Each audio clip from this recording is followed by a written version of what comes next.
శ్రీ లక్ష్మీ నరసింహస్వామి జ్యోతిష్యాలయం. మీకు తీరని ఎటువంటి సమస్యలున్నా పూజారి గురువుగారిని సంప్రదించండి. ప్రేమ, పెళ్లి, భార్యాభర్తల సమస్యలు, స్త్రీ పురుష వశీకరణం 100% గ్యారంటీ. ఇక ఇల్లు, భూమి సమస్యలు, సంతానం లేకపోవడం, నమ్మిన అమ్మాయి లేదా నమ్మిన అబ్బాయి దూరమయ్యారా? అయితే లక్ష్మీ నరసింహస్వామి పూజారి గారిని సంప్రదించండి. ప్రత్యేకమైన పూజలు చేస్తారు. నమ్మకంతో గురువుగారిని సంప్రదించండి. గురువుగారి యొక్క ఫోన్ నంబర్ 8897741766. ఓం శ్రీ మాత్రే నమః. ఓం శ్రీ వారాహిదేవ్యే నమః. అమ్మవారి భక్తులందరూ కూడా నమస్కారం అండి. అమ్మవారి ఆశీర్వాదంతో, ఆ తల్లి చల్లని చూపుతో అందరూ కూడా సుఖంగా, సంతోషంగా, అష్టైశ్వర్య, ఆరోగ్య అభివృద్ధితో ఉండాలని మనస్ఫూర్తిగా కోరుకుంటూ ఈరోజు ఈ వీడియోని మొదలు పెడుతున్నాను. ఈరోజు వీడియో ఏంటంటే, మనం ఒక్కొక్కసారి ఎదుటి వ్యక్తుల్ని ఎంత ప్రేమిస్తున్నా సరే, వారు మన ప్రేమను గుర్తించిన సరే కదా, వారి కోసం ఎన్ని చేసినా సరే వారు ఏమీ చేయనట్టుగానే ఫీల్ అవుతూ ఉంటారు. ఇంతేనా అని భావిస్తూ ఉంటారు. అది మనకి చాలా బాధగా అనిపిస్తూ ఉంటుంది. అది మీ భర్త అయినా సరే, లేదా మీరు భార్య అయినా సరే, మీరు ప్రేమించిన వారెవరైనా సరే, మీరు ఎంతో ప్రేమను చూపిస్తున్నప్పుడు ఎదుటి వ్యక్తులు మీ ప్రేమను గుర్తించకపోతే ఆ బాధ చాలా చాలా బాధగా ఉంటుంది కదా. ఆడవాళ్ళు ఎక్కువగా పెద్దగా ఏమీ కోరుకోరు అని నేను అనుకుంటున్నాను. ఏదో నువ్వు చేసిన కూర బాగుందా, లేదంటే నువ్వు బాగా పని చేసావని అన్నప్పుడు ఆ భార్య చాలా సంతోషపడుతుంది. భర్త ఒక్కడే తనను అర్థం చేసుకుంటే సరిపోతుందని ప్రతి భార్య కూడా కోరుకుంటుంది. ఎన్ని కష్టాలు ఉన్నా సరే భరించడానికి ఆమె సిద్ధంగా ఉంటుంది. భర్త యొక్క ఆదరణ తనకు ఉంటే చాలు, నేను ఎన్ని కష్టాలనైనా సరే భరించగలననే ఆలోచనతో స్త్రీ ఎప్పుడు కూడా ఆలోచిస్తూ ఉంటుంది.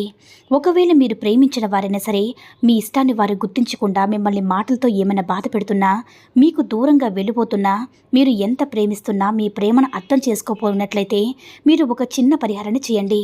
మీరు ఏ రోజైనా సరే పర్వాలేదు. శనివారం రోజునైతే 7 యాలక్కాయలను తీసుకోండి, 7 లవంగాలను తీసుకోండి, 7 ఎండుమిరపకాయలను తీసుకొని 108 సార్లు పార్వతీదేవి, నా భర్త నాకు అనుకూలంగా మారాలని కోరుకోండి. లేదా మీరు ఎవరినైతే ప్రేమించి ఉంటే వారు మాకు అనుకూలంగా మారాలి. భార్య భర్త కోసం, ఆడవారైతే మగవారి కోసం, మగవారైతే ఆడవారి కోసం ఎవరైనా సరే ఈ రెమెడీని చేయవచ్చు. మీ ఇష్టదైవం దగ్గర పెట్టండి. ఈ లవంగాలను, యాలకులను, మిరపకాయలను మీ ఇష్టదైవం దగ్గర పెట్టండి. లేదంటే పార్వతీ పరమేశ్వరుల ఫోటో వద్ద పెట్టండి. పెట్టిన తర్వాత ఈ నెయ్యి దీపాన్ని వెలిగించండి. దీపం వెలిగించిన తర్వాత ధూపాన్ని, యాలకులు, లవంగాలు, మిరపకాయలకి ధూపాన్ని చూపించండి. తర్వాత నైవేద్యంగా ఒక చిన్న బెల్లం ముక్కనైనా సరే, లేదా మీ ఇంట్లో ఏదైనా సరే పళ్ళు ఏమైనా ఉన్నట్లయితే వాటిని నైవేద్యంగా పెట్టండి. లేదంటే ఒక చిన్న బెల్లం ముక్కనైనా సరే నైవేద్యంగా పెట్టండి.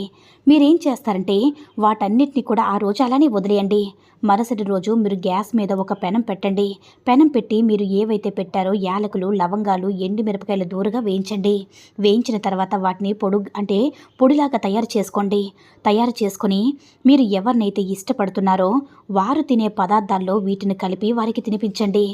ఎంత కోపంగా ఉన్నవారైనా సరే, మీతో మాట్లాడకపోయినా సరే, చాలా రోజుల నుంచి మీతో మాట్లాడకపోయినా సరే, మీకు దూరంగా ఉండాలని ప్రయత్నం చేస్తున్నా, విడిపోవలసిన వస్తువులు విడిపోవలసిన సంబంధాలైనా సరే చాలా చాలా ప్రేమను చూపిస్తారు.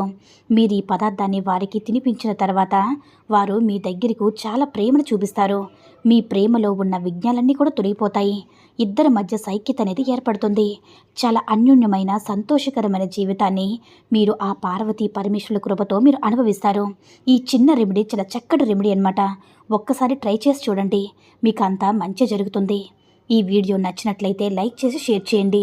మరిన్ని వీడియోస్ కోసం మన ఛానల్ని సబ్స్క్రైబ్ చేసుకుని మాకు కొంచెం సపోర్ట్ చేయండి. సర్వే జనా సుఖినో భవంతు. ఓం శ్రీ మాత్రే నమః. ఓం శ్రీ వారాహిదేవ్యే నమః.